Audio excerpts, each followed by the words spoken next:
It looks as though Andrew Tate, or Top G, as some people like to call him, is slowly beginning to lose popularity. Because it's been a while since I've heard about the guy. I know he's been banned on several platforms, but he's slowly beginning to fade from the public consciousness because there are other people beginning to take the spotlight. For example, these Luxmaxes type of guys like Caligula and those type of people. But one thing I will say about the guy is that his most enduring legacy is definitely the manosphere. No doubt about that. And most of his detractors would claim that the manosphere was shaped by his inherent misogyny and his latent disdain for the fairer sex. But it's quite interesting that the recent Louis Theroux documentary, The Manosphere, was most notable for his absence, though it did feature some of his lesser-known acolytes.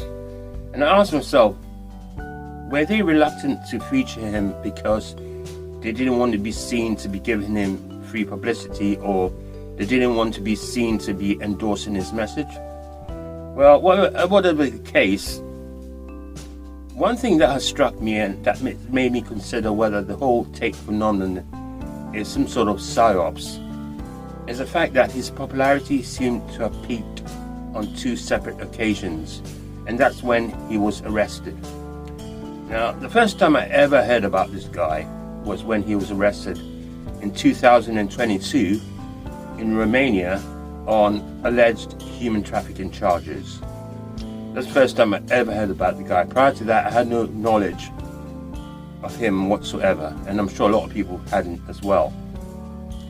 Subsequently, I heard that he was a kickboxer of some repute and that he'd appeared on the British version of Big Brother, and that his father was some sort of chess grandmaster. Then after that, his popularity seemed to cruise for a little while until it slowly began to dip. And then he was arrested for his second time, and then his popularity peaked again. And this second time was in 2024, I believe, when he was arrested once again on the same charges of human trafficking and in the same place, Romania. Now you think that if he was trying to avoid getting arrested, he wouldn't go back to Romania, right? But hey, there you go. And that's what made me suspect that it could be some sort of psyops, because these arrests seems to be some sort of calculated ploy to propel him into the public consciousness. That's what it seems to me. Anyway, whatever the case, he's going to have to get arrested again because his popularity is once again